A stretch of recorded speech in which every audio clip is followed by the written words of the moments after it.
Good morning, welcome back to On The Road Adventure. Today we woke up in Vagamo, I want to say. Sunshine again, and that is really good. We're a little bit wet and soggy from yesterday, sadly, but these road skiing gloves, they're obviously for summer and they're absolutely soaking, but they're perforated, so I reckon they're going to dry out pretty quick. So we haven't gone over to our big heavy warm gloves because that wouldn't be any fun wearing those today. Well, we've been on the road for over 2 weeks and I have not once used my kais, so I've been riding in the road skin every day.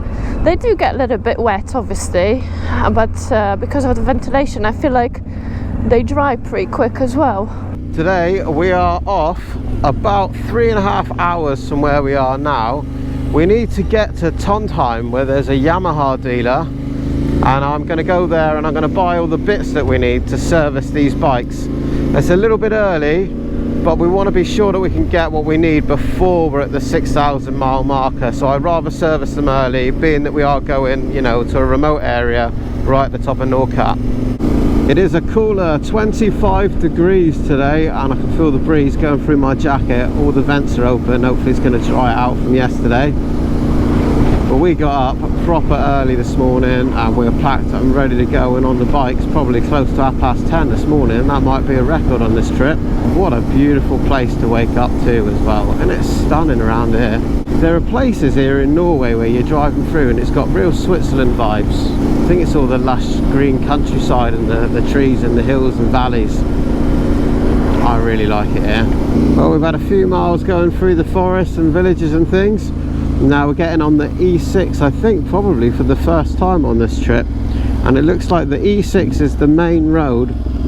I think it goes almost right from the bottom, from the south to the north, right to the top. So this is sort of like the quick route really. If you were going direct to Nordkapp, you can pretty much get yourself on this route and follow it the whole way. But you know, me and Eva, we like to explore. But on this occasion we're going to knock out a few miles because our exploring is taking much longer than we anticipated. So we figure we should probably start making some headway. We do want to get to the Nordkapp in, you know, a half decent time. Well, as main roads go, this isn't too bad, is it? The scenery is just as nice along this road as any other road we've taken so far. I'm sure there are busier stretches of it. Something we've noticed here in Norway is that they love the outdoor life, and it feels like the whole country is set up for travellers and people exploring. You'll find road signs all along the place when you're coming into towns and things, advising you where there are hotels and places to eat and campgrounds as well. We passed a campground just now and it looked really nice, right by a little lake and everything, and it had some public toilets in there.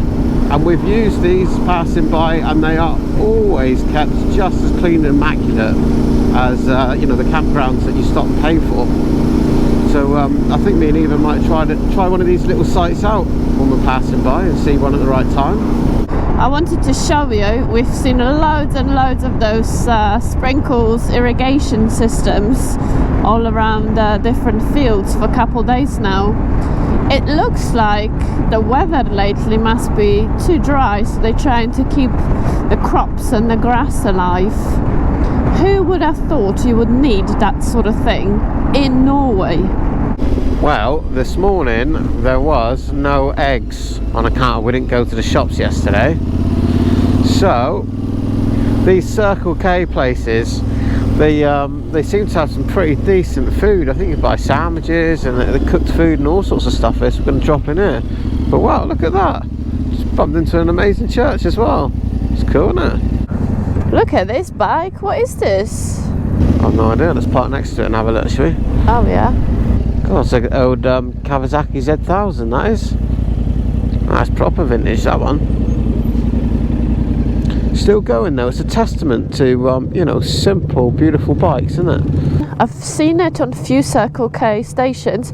Is that burger? It's 49 coronas, which is about £4 I think, or just about that. And I want to try it. It looks like a coleslaw or something.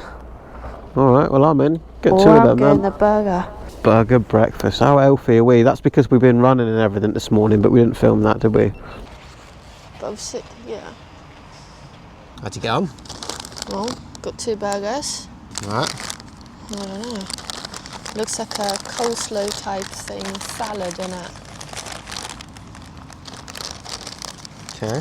They actually make all of these things and they're properly on grills and stuff. Oh, it's the best coffee machine inside Is in it? there. I thought after this I'm getting the coffee. This is like fresh coleslaw. That's very good. I like that. These Circle K garages is like the best place that we've found to eat so far. When And you're it's budget. travelling, yeah. Yeah, and it's budget friendly as well.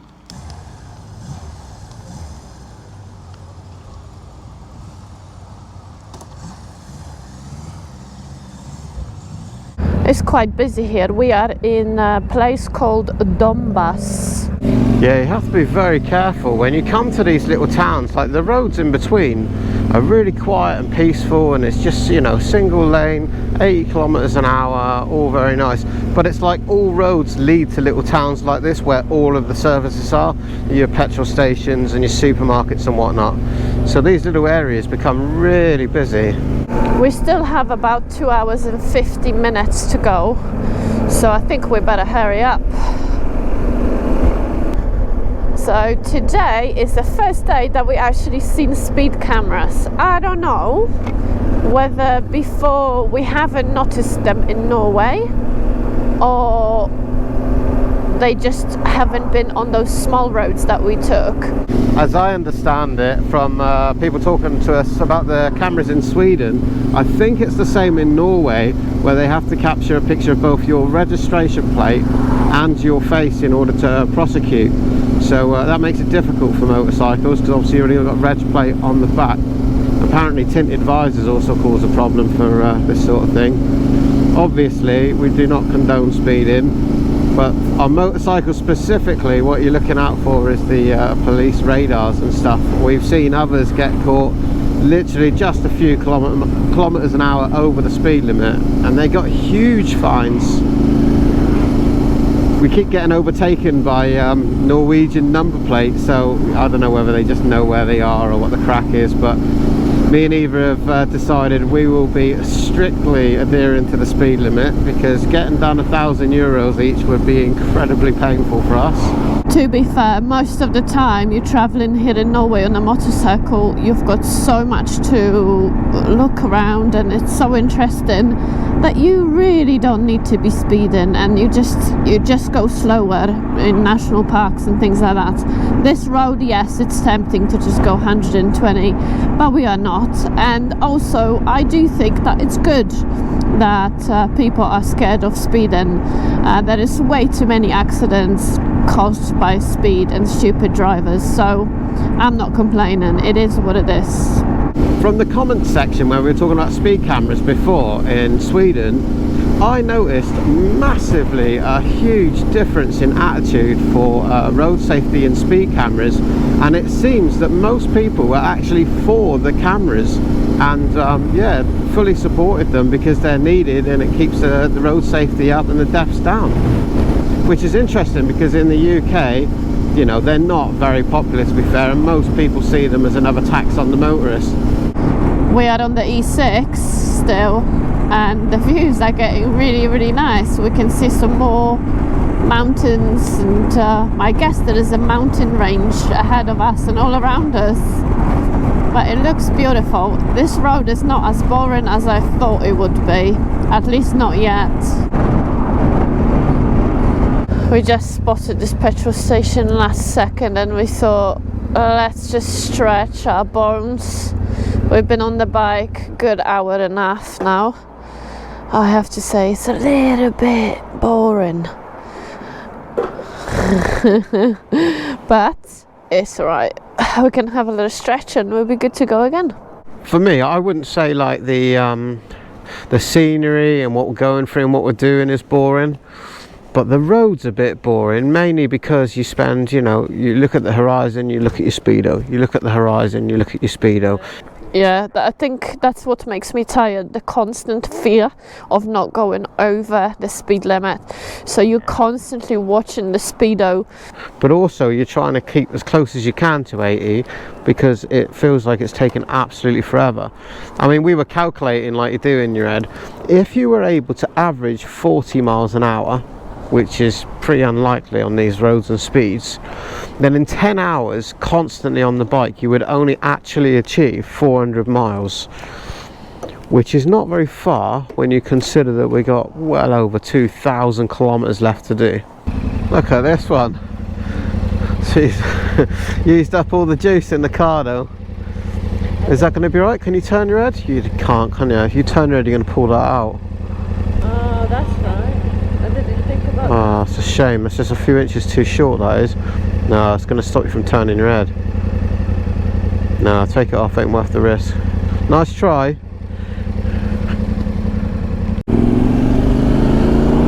Well, for the first time on this trip, I have had to dig out my mid layer. We were definitely getting a little bit cold on that last leg. It was getting down to about 19 degrees.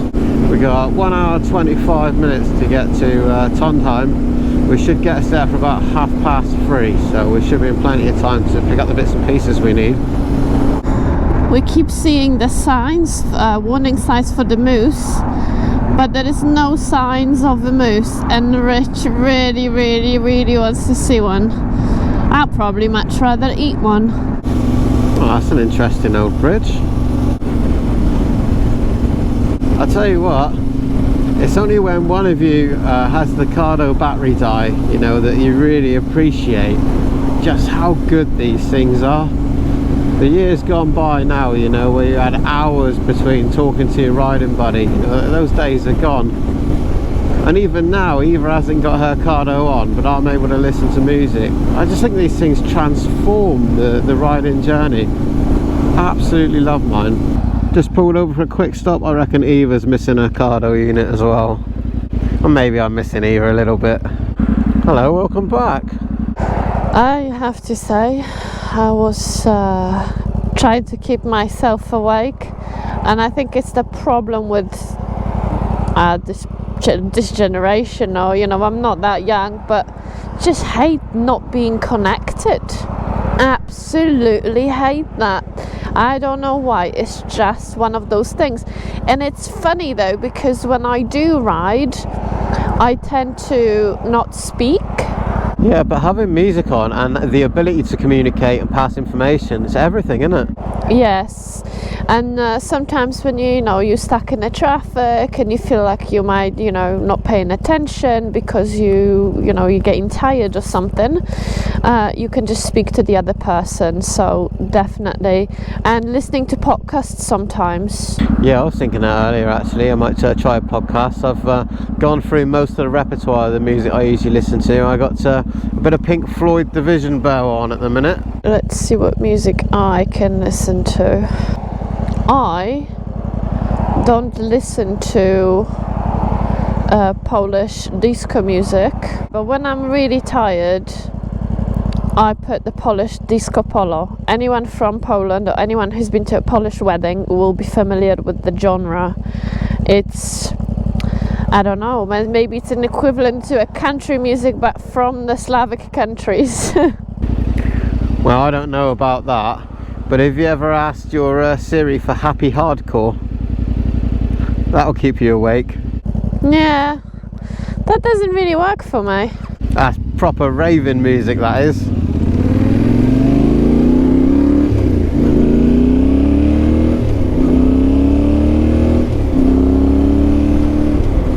I do think it smells like rain.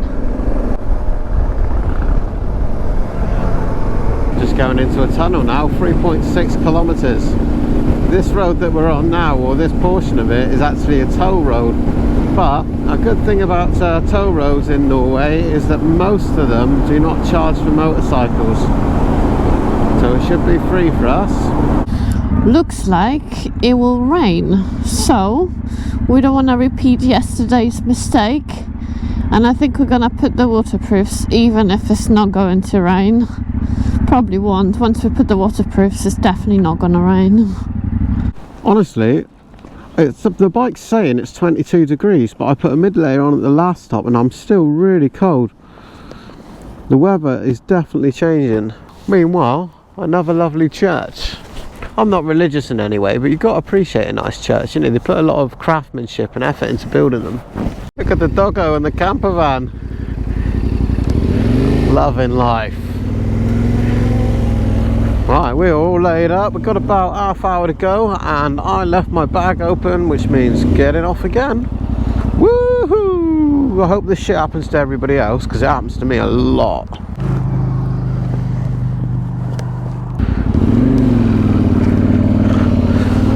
Right, as I was saying, about half hour to go to Trondheim. We're both feeling like it just takes forever to get anywhere here.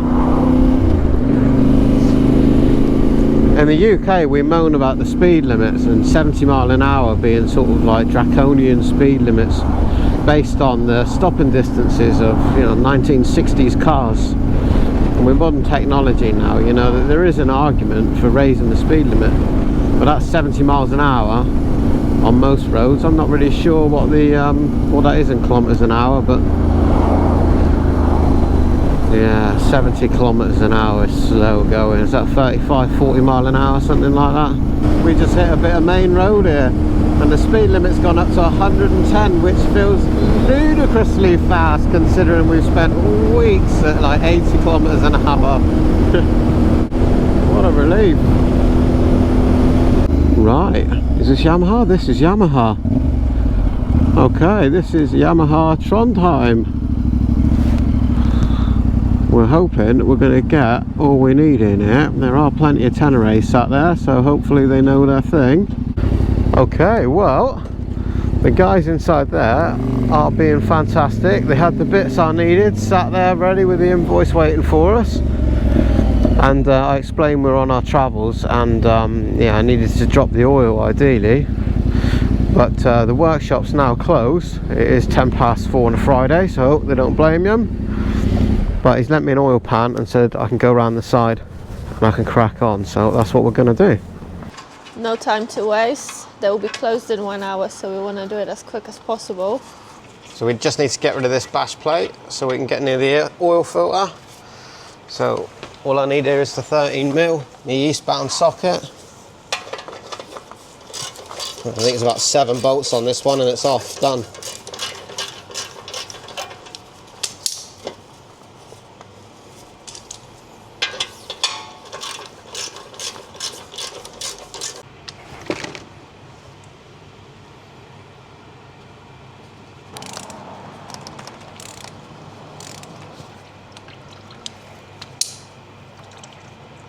Right, here we go, new Yamaha filter. We've got to use all Yamaha genuine products because of the warranty. And we've got a new crush washer here as well. And here we are, the official Yamalube 10W40 oil going in. It's 2.7 on these engines, I believe. This is not a tutorial or how to. Slowly, slowly, catchy monkey. And there we go, settling down right by the top marker, just where we like it. Now it's time to do my bike.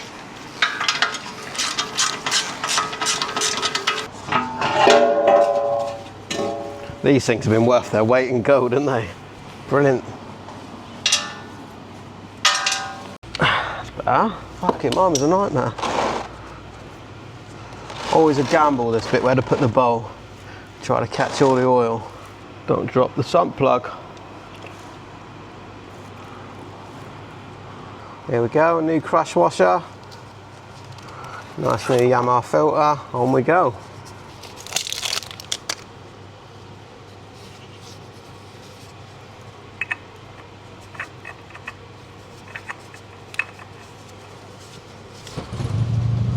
If you're doing this yourself, you're going to get the torque setting, aren't you? Next job, I just need to replace this reservoir cap. Always put a rag underneath your brake fluid if you're going to remove the cap. We shouldn't lose anything, so I'm not going to try not to open it. Just take this one off and put the new one in. What's left of it. Out with the old. I don't know.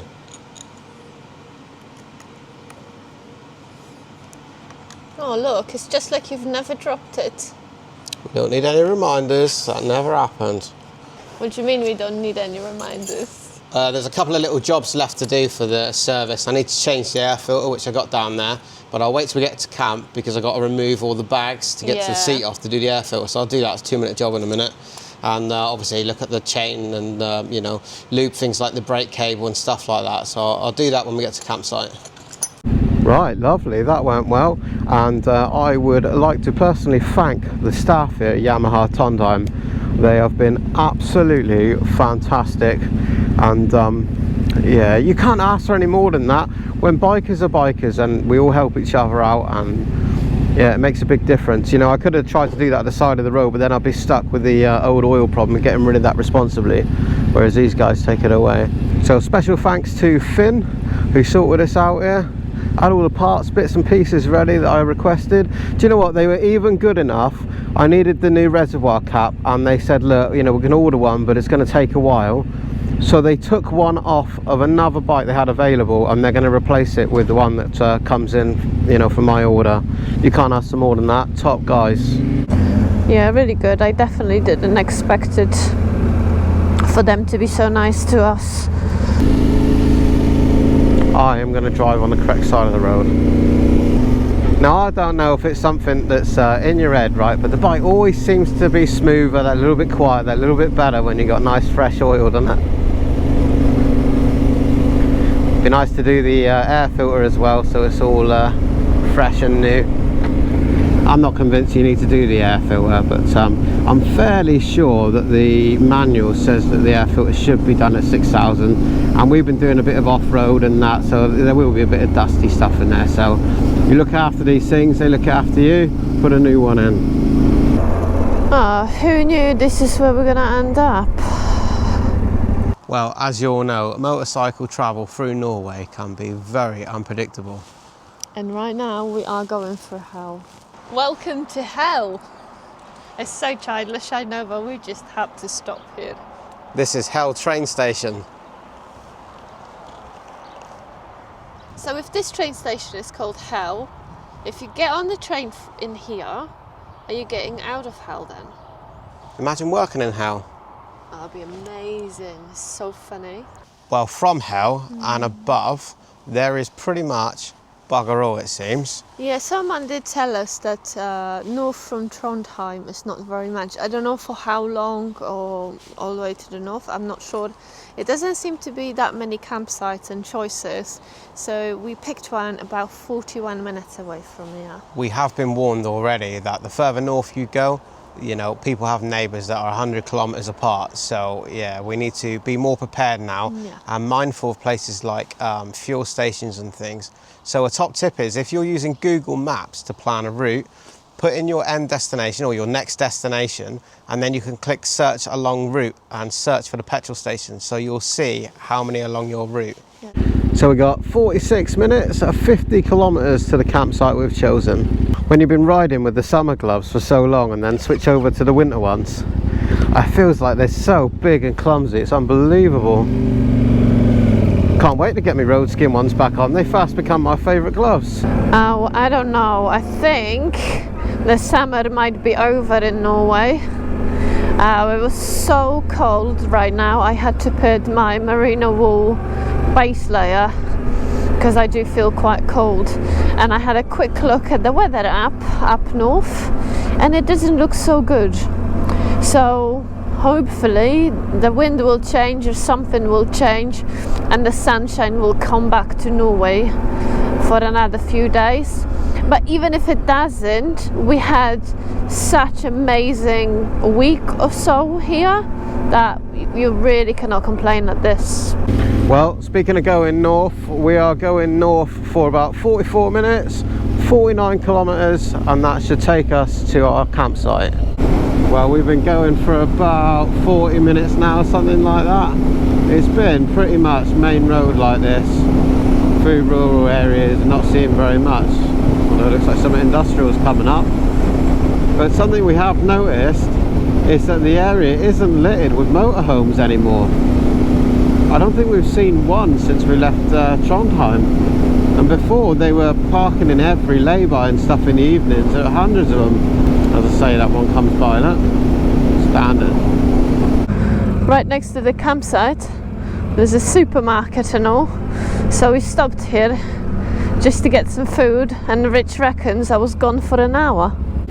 So an hour ago, Eva nips into the supermarket to go and get our dinner, and I've been stood here watching local yobbos go up and down doing wheelies on quad bikes and whatnot. And then she comes back smelling the perfumes with a new t-shirt. Oh, there's a H&M in there. I got new t-shirt, I got this, I got that. An hour I've been stood here, starving I am. Anyway, campsite. It's now 20 to 9 and we've no idea if there's any availability there or if we're getting in. I was waiting so long I thought about pitching the tent in the car park. You should have. Come out, cook dinner straight up. Well, it looks like we're camping in an industrial estate tonight. I don't care what it is. It says it's here somewhere. Oh, that looks like something. This is it, camping.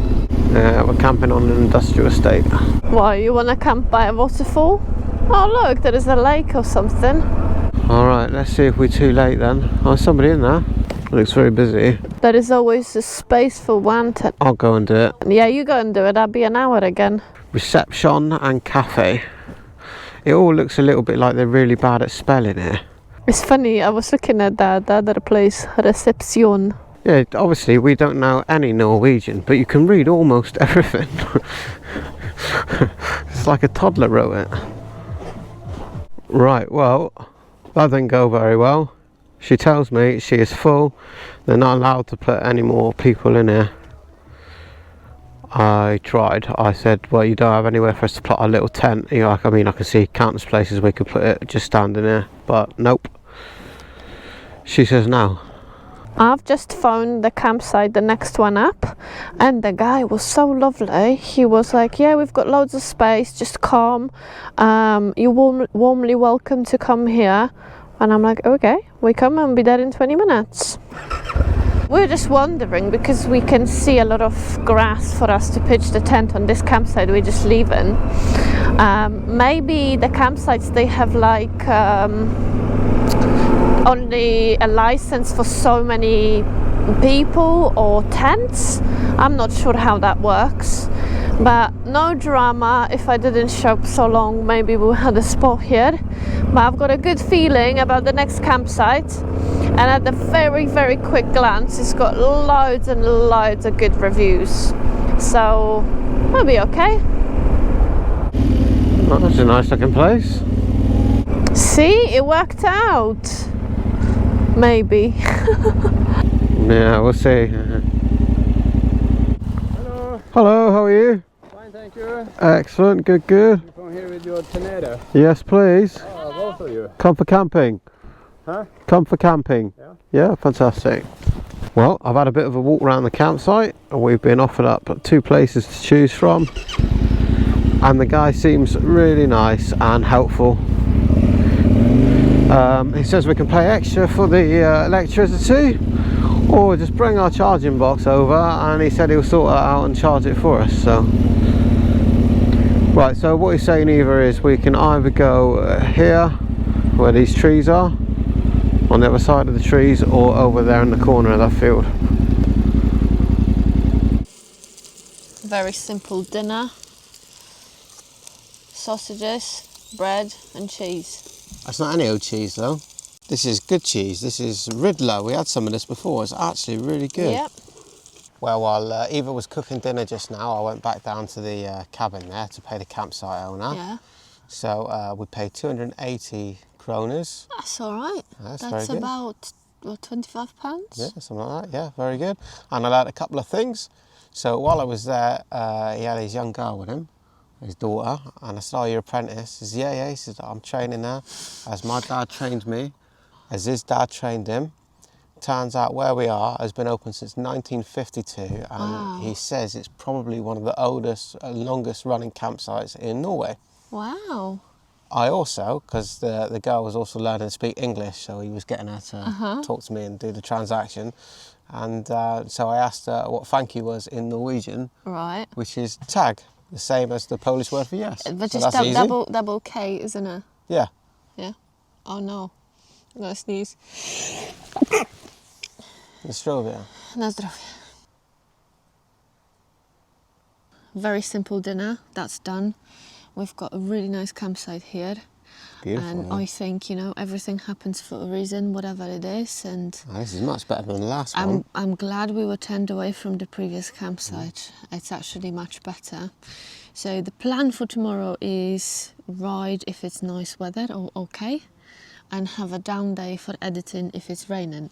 I was just looking at the map, and from here where we are to Vagamo, where we started this morning, it's only 4 hours and 41 minutes riding. It's crazy. And that is 338 kilometers. Well, it took us a lot longer than that. We started riding about 11 o'clock.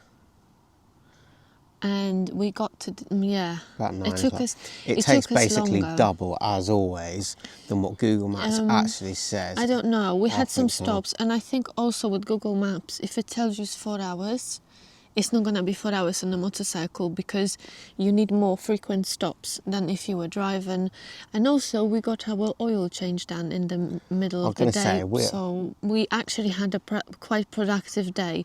I just feel like we haven't, because we haven't seen spectacular waterfalls and all this other Norwegian but I think things. I think the scenery's changing now. I think we're leaving some of those, you know, mountains and the waterfalls and things behind. And now we're going to start getting into some real sort of like sparse areas. The motorhomes have disappeared off the road now. I think we're going to see some new things. And that's good. That's a welcome change. I was just checking, and we are still about 1,500 kilometers from Nordkapp. And there is 2 proposed routes. One is going through Sweden and one is going through Norway. We'll think about which one we should do. We all think about it. We'll make it up as we go along. Well, there's a few things actually that I still want to see as we go up north, some important places and things. So we'll definitely do that. We'll see how that fits in with the route. Well, for now, it's time to get in the tent. The midges are starting to turn up now. That's becoming a bit of a noticeable thing in the evening. So yeah, we're going to get in and hide. But for now, we want to thank Mary and Dave, who chipped in and sponsored towards tonight's motor camping. So thank you very much. And thank you to everybody else who watches the videos, clicks a thumbs up, and of course subscribes. We'll see you in the next one. Love you, bye. Love you, bye.